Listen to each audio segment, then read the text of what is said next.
Bismillahirrahmanirrahim. Assalamualaikum warahmatullahi wabarakatuh. Saya Ade Karisma Permadani selaku tentor asistensi mata kuliah akuntansi pengantar. Di sini saya akan menjelaskan sedikit terkait soal UTS tahun lalu. Untuk soal yang pertama, berikut ini informasi yang berhubungan dengan kas PT Sumber Rezeki pada tanggal 31 Agustus 2020. A. Saldo rekening kas menurut laporan bank adalah Rp26.083.250. B. Saldo rekening kas menurut laporan perusahaan Rp24.083.250. C. Setoran 6 juta sebelum dicatat oleh bank sampai dengan tanggal 2 September 2020.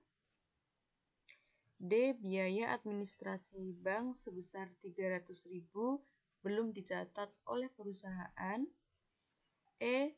Cek yang diterima dari Tuan Aditya atau seorang pelanggan senilai 8 juta dan sudah disetor oleh perusahaan, dikembalikan oleh bank karena tidak ada dananya, atau diperlakukan sebagai cek kosong.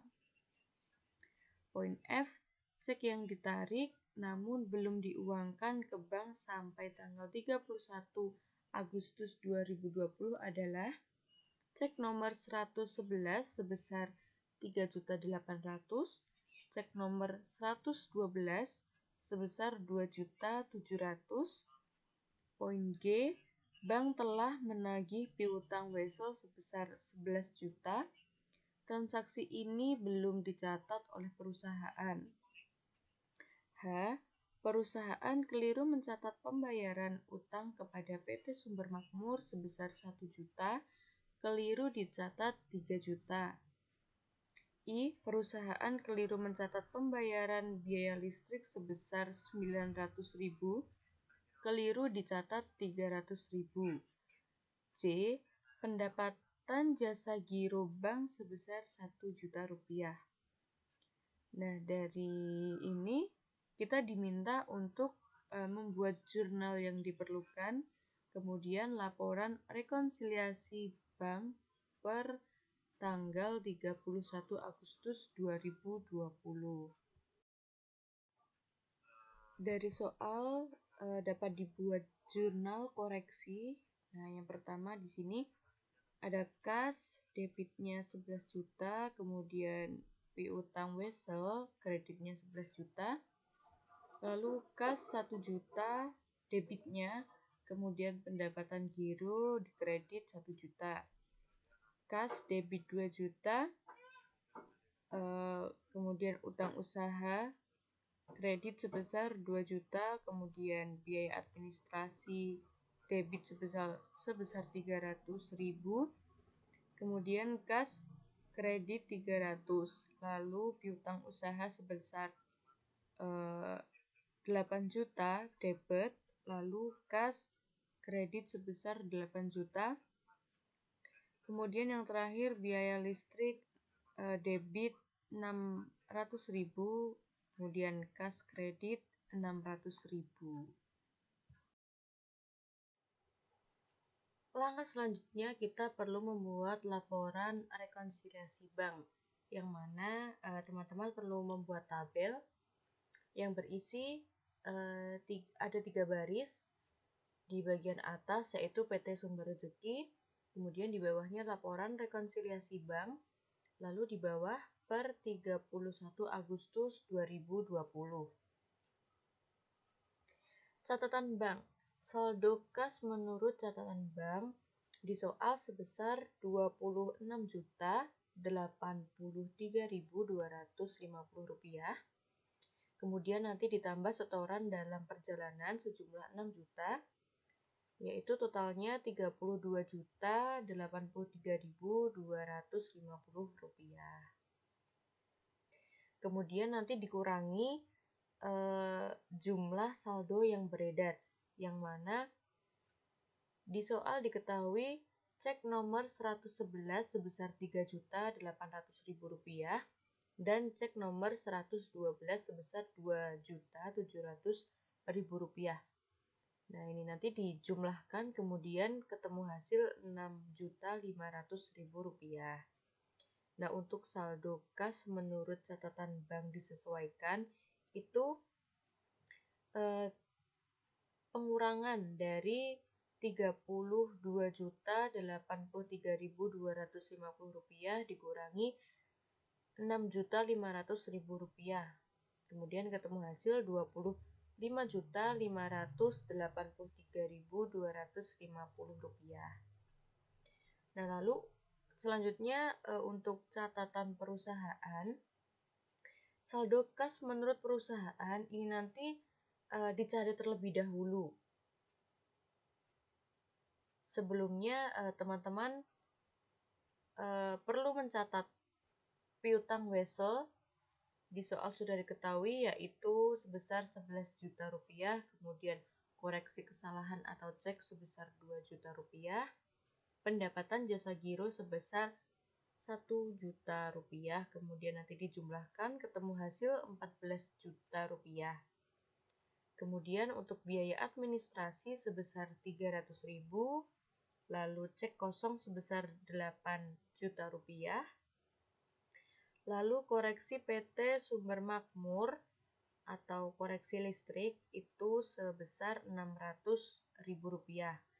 Kemudian ini dijumlahkan ketemu hasil Rp8.900.000. Nah, cara mudah untuk mencari saldo kas menurut perusahaan yaitu teman-teman perlu memindahkan angka saldo kas menurut catatan bank disesuaikan itu nanti disalin ke saldo kas menurut catatan perusahaan disesuaikan. Nah, itu kan Rp25.583.250. Kemudian ditambah 8.900.000, kemudian dikurangi Rp14 juta. Nah, itu nanti ketemu hasil Rp20.483.250. Nah, ini cara mudahnya teman-teman bisa mencari nilainya itu dari bawah ke atas seperti itu. Nah, ini merupakan catatan bagaimana cara mencari saldo kas akhir menurut catatan perusahaan yang disesuaikan. Nah, nanti teman-teman bisa mencarinya dengan cara yang seperti yang saya jelaskan tadi atau menggunakan rumus atau mencatat rumus yang ada di slide ini. Selanjutnya untuk soal nomor 2, berikut ini sebagian dari transaksi PT Ratna yang terjadi selama tahun 2020. Tanggal 5 Maret dijual barang 600 juta pada PT Rahma, termin pembayaran 2/10, N/60. Tanggal 11 Maret diterima pelunasan dari PT Rahma, lihat tanggal 5 Maret. Kemudian tanggal 15 Maret dijual barang dagangan senilai 700 juta kredit pada PT Raka. Tanggal 15 April diterima wesel tagih dari PT Raka sebesar 700 juta, bunga 10% setahun dengan jangka waktu 6 bulan. Lalu di tanggal 15 Juni PT Raka mendiskonto wesel ke bank dengan diskonto 12% setahun. Lalu pada tanggal 15 Oktober pada tanggal jatuh tempo PT Raka tidak bisa melunasi ke bank. Perusahaan terpaksa melunasinya ditambah biaya tagih atau denda sebesar 1.750.000. Dari soal kita diminta untuk membuat jurnal, mencatat transaksi di atas, kemudian bila pada tanggal jatuh tempo PT Raka dapat melunasi ke bank, bagaimana jurnal yang harus dibuat PT Raka untuk mencatat transaksi tersebut.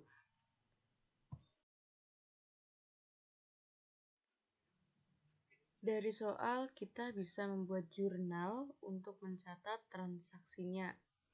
Yang pertama di tanggal 5 Maret 2020, piutang dagang debit sebesar 600 juta rupiah, kemudian penjualan kredit 600 juta rupiah. Di tanggal 11 Maret 2020, kas sebesar 588 juta rupiah, kemudian potongan tunai penjualan sebesar 12 juta rupiah, debit. Kemudian piutang dagang kredit sebesar 600 juta rupiah. Tanggal 15 Maret 2020, piutang dagang debit sebesar 700 juta rupiah. Kemudian penjualan kredit sebesar 700 juta rupiah. Pada tanggal 15 Maret 2020, piutang wesel debit sebesar 700 juta rupiah dan piutang dagang 700 juta rupiah di kredit. Nah, ini 12 juta rupiah itu didapat dari syarat penjualan yang ada di soal, yang mana 2/10 itu 2%, yang artinya perusahaan bisa melunasi hutang kurang dari 10 hari. Nah, 10 hari ini bisa teman-teman lihat antara tanggal 5 Maret sampai tanggal 11 Maret itu kan kurang dari 10 hari. Nah, maka dari perusahaan bisa memberi potongan tunai sebesar 2%. Jadi 600 juta dikali 2%, jawabannya 12 juta.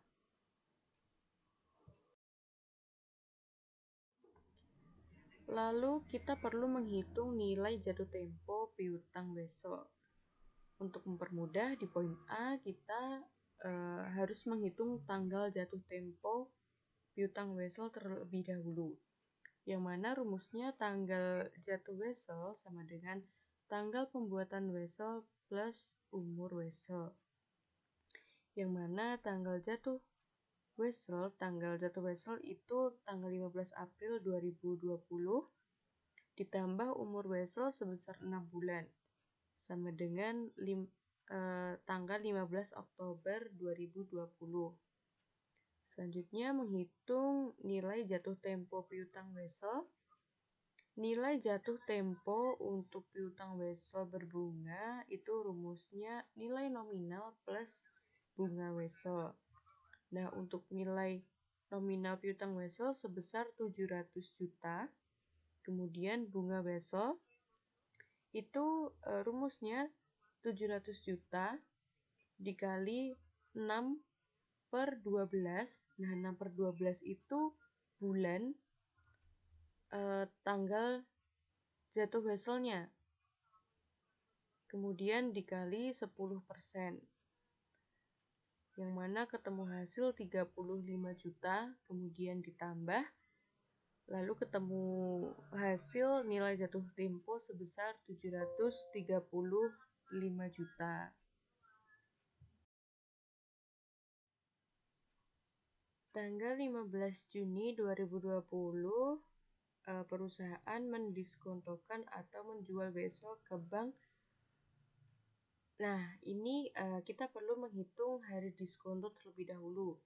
Hari diskonto piutang wesel rumusnya sejak tanggal penjualan wesel sampai dengan tanggal jatuh tempo 15 Juni 2020 sampai tanggal 15 Oktober 2020, yang mana selisih dari bulan itu yaitu 4 bulan. Lalu setelah itu kita menghitung kas yang diterima perusahaan pada saat penjualan wesel. Tadi nilai jatuh tempo piutang wesel sebesar 735 juta rupiah. Kemudian untuk diskonto itu 735 juta rupiah dikali 4/12, ini bulannya, kemudian dikali 12%, ketemu hasil sebesar 29.400.000 rupiah. Kemudian dikurangi, ketemu hasil 600.000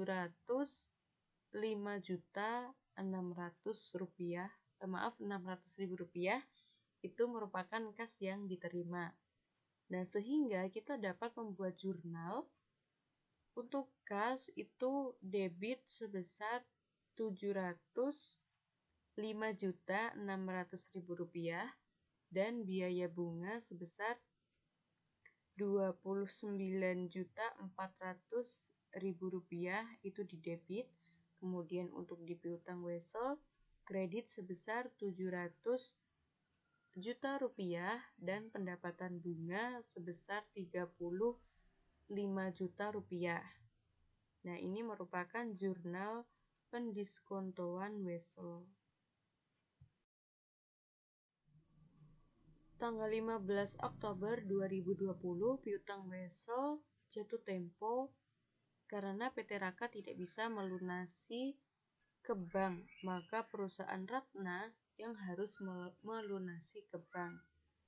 Nah, untuk pelunasannya itu rumusnya nilai jatuh tempo ditambah denda atau biaya tagih, yang mana nilai jatuh tempo itu sebesar 735 juta ditambah denda sebesar 1.750.000. Nah, besaran nilai denda ini bisa dilihat di soal.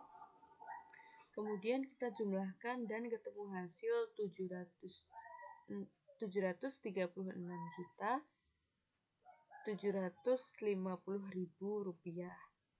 Nah, dari pelunasannya ini bisa kita buat jurnal. Piutang dagang debit sebesar 736.750.000 rupiah dan kas kredit sebesar 736.750.000 rupiah.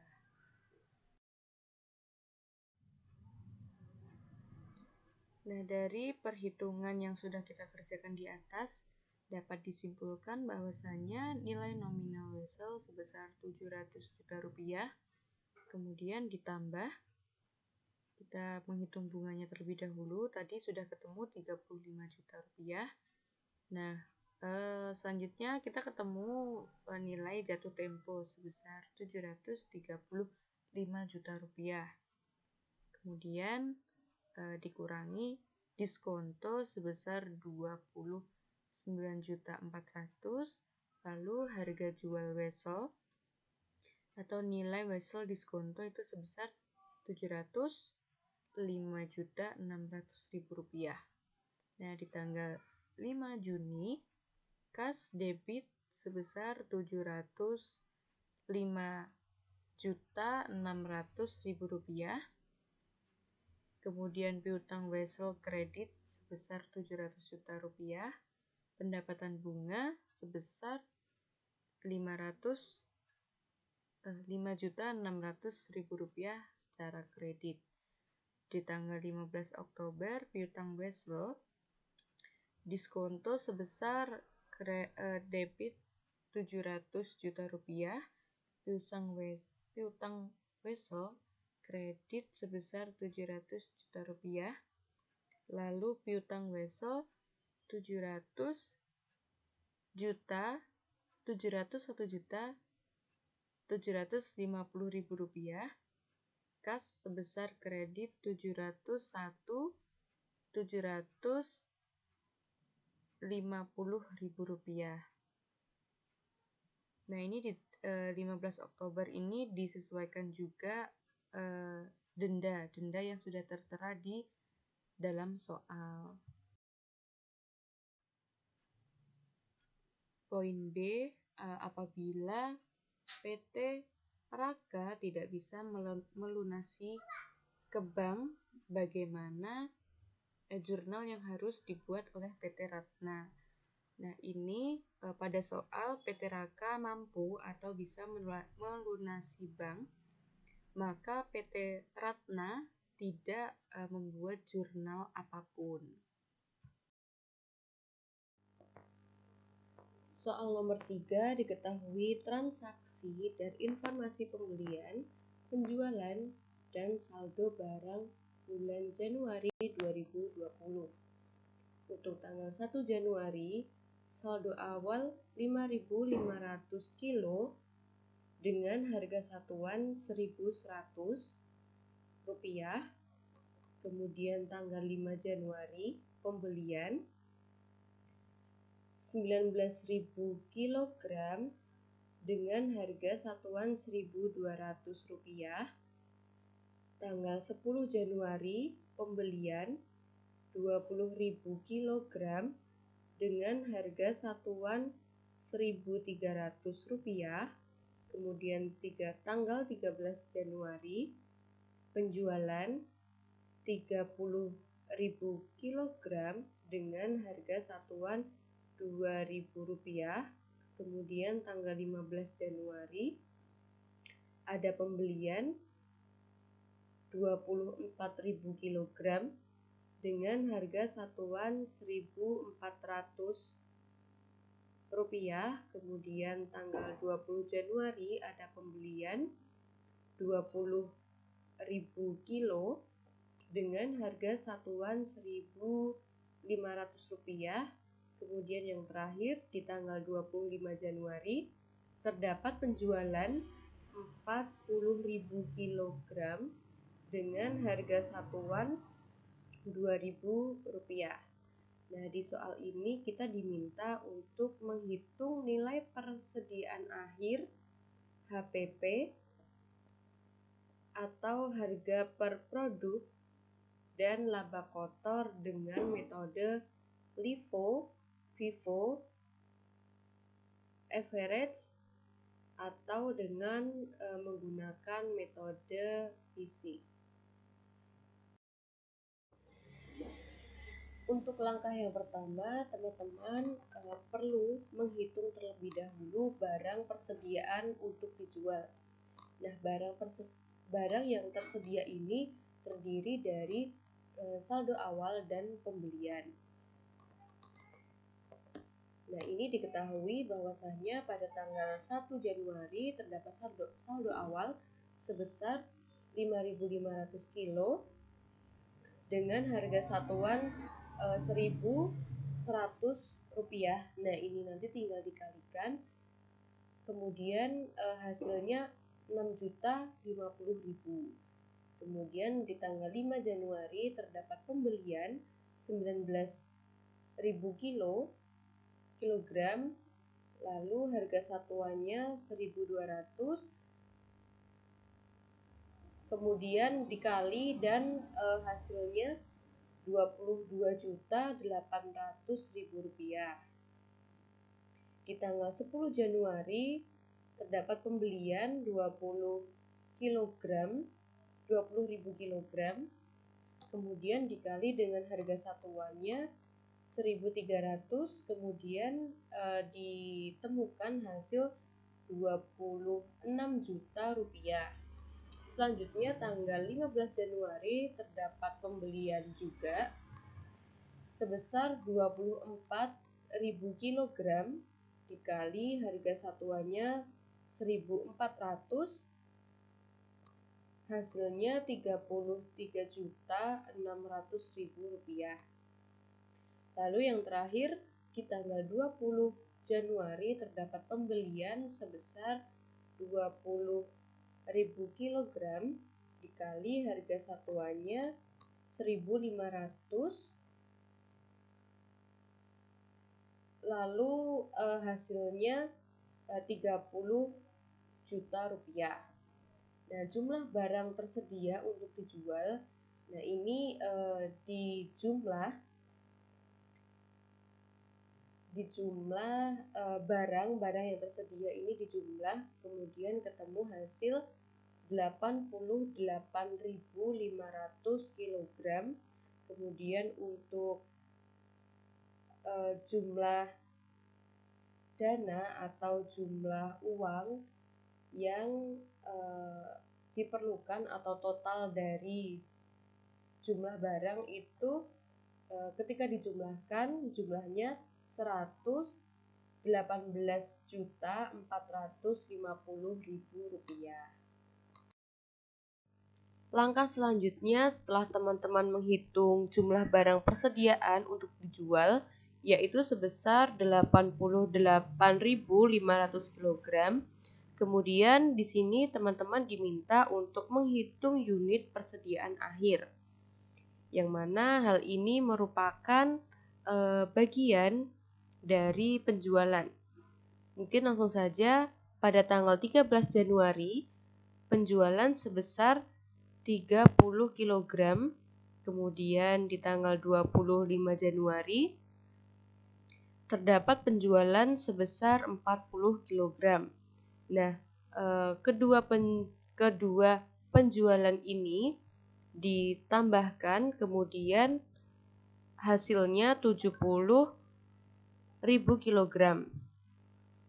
Nah, untuk mengetahui unit persediaan akhir, teman-teman perlu mengurangi jumlah barang tersedia untuk dijual sebesar 88.500 kg dikurangi 70.000 kg, yang hasilnya adalah 18.500 kg. Untuk slide ini kita diminta untuk menghitung nilai persediaan akhir dengan metode FIFO atau first in first out, atau masuk pertama keluar pertama, atau MPKP. Yang mana jika menghitung persediaan akhir dengan menggunakan metode FIFO ini, teman-teman harus mengambil dari pembelian. Ingat ya teman-teman, pembelian yang paling akhir dari kolom barang yang ada di soal, yaitu pada tanggal 15 Januari itu ada pembelian sebesar 24.000 kg dikali harga satuannya 1.400, ketemu hasil 33.600.000 rupiah. Kemudian untuk pembelian pada tanggal 20 Januari sebesar 20.000 kg dengan harga satuannya 1.500 dikali, kemudian ketemu hasil 30 juta rupiah. Nah, untuk besaran kilogram ini di tanggal 15 dan di tanggal 20 itu kita jumlahkan, ketemu hasil 44.000 kg. Nah, kemudian jumlah persediaan akhir dengan metode FIFO kita menemukan jumlah 63.600.000 rupiah dengan cara menjumlahkan pembelian pada tanggal 15 dan pada tanggal 20. Metode selanjutnya yaitu metode LIFO atau last in first out, atau masuk terakhir keluar pertama atau MTKP. Yang mana pertama-tama teman-teman harus menulis jumlah unit persediaan awal, kemudian ditambahkan dengan total jumlah unit pembelian. Yang mana sudah kita ketahui atau sudah kita cari untuk jumlah persediaan akhir, yaitu 18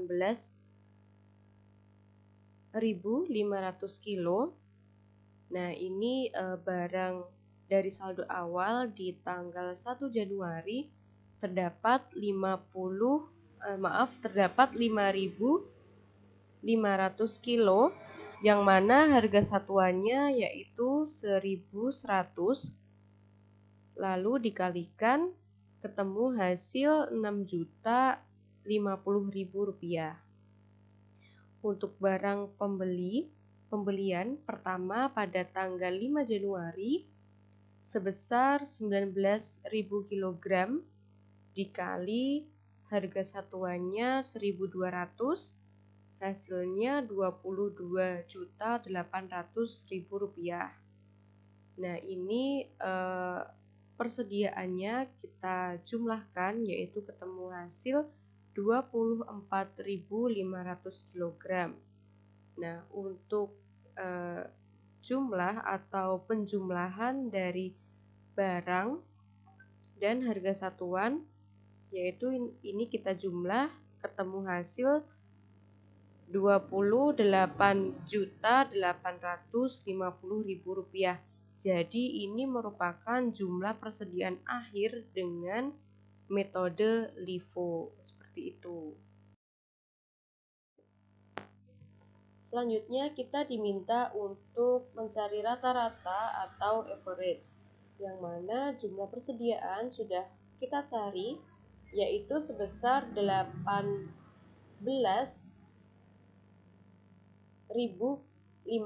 kg. Lalu jumlah barang tersedia untuk dijual sebesar 88.500 kg, yang mana harganya itu 118.450.000 rupiah. Nah, ini bisa teman-teman lihat pada jawaban di poin A. Langkah yang pertama, kita menentukan terlebih dahulu harga pokok rata-rata, yaitu harga sebesar 118.450.000 rupiah dibagi dengan 88.500 kg, kemudian ketemu hasil 2.129,38 rupiah. Langkah selanjutnya, teman-teman menghitung jumlah persediaan akhir dengan metode rata-rata pertimbangan, yaitu 18.500 kg dikali dengan harga pokok rata-rata, yaitu 2.129,38 rupiah, yaitu ketemu hasil 39.393.530 rupiah. Terakhir, tinggal kita menghitung harga pokok penjualan atau HPP dan laba kotor, yang mana kita tadi sudah mencari besarnya nilai barang tersedia untuk dijual, yaitu sebesar 118.450.000 rupiah. Kemudian jumlah persediaan akhir dengan metode FIFO itu sebesar 63.600.000 rupiah. Kemudian di metode LIFO itu sebesar 28.850.000 rupiah. Lalu di metode average atau rata-rata kita sudah menemukan nilainya sebesar 39.393.530 rupiah. Lalu untuk menentukan harga pokok penjualan, mudah saja kita tinggal mengurangi atau mengkurangkan besaran harga barang persediaan untuk dijual kemudian dikurangi metode persediaan akhir dengan metode-metode. Nah, ini sudah ketemu untuk harga pokok penjualan di metode FIFO sebesar Rp54.850.000. Kemudian di metode LIFO harga pokok penjualan sebesar Rp89.600.000. Lalu di metode average ketemu hasil 79.056.470 rupiah. Untuk selanjutnya teman-teman tinggal melihat di tabel terkait penjualan. Ingat ya teman-teman, penjualan yang mana di tabel diketahui dua penjualan yaitu sebesar 30 kilo dan 40 kilo.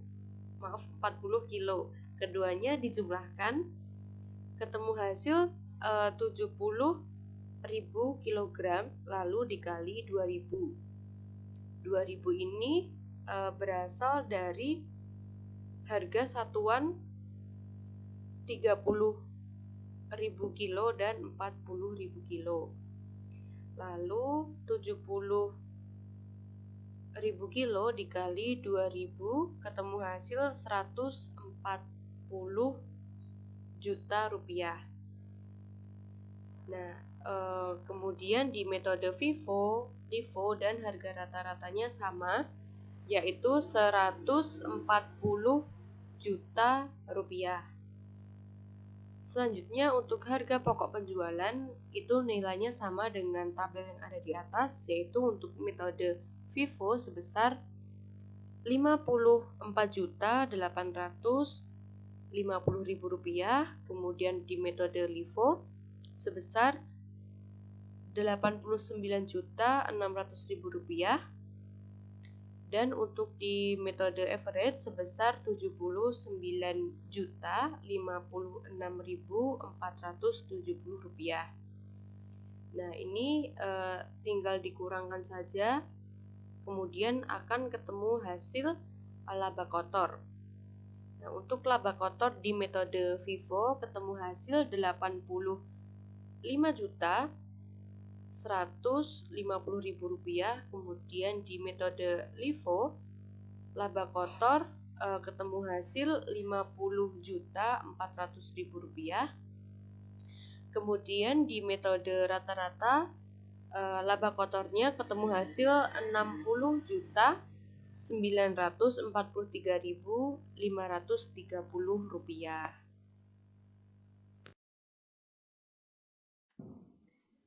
Demikian penjelasan yang dapat saya sampaikan terkait soal mata kuliah akuntansi pengantar 2. Saya Ade Karisma Permadani selaku tentor mata kuliah akuntansi pengantar 2 mengucapkan terima kasih kepada teman-teman yang sudah menyimak video ini dari awal hingga selesai. Semoga diberikan kemudahan, kelancaran, dan diberikan hasil yang terbaik untuk teman-teman semua. Tetap semangat dan jaga kesehatan. Sekian dari saya. Wassalamualaikum warahmatullahi wabarakatuh.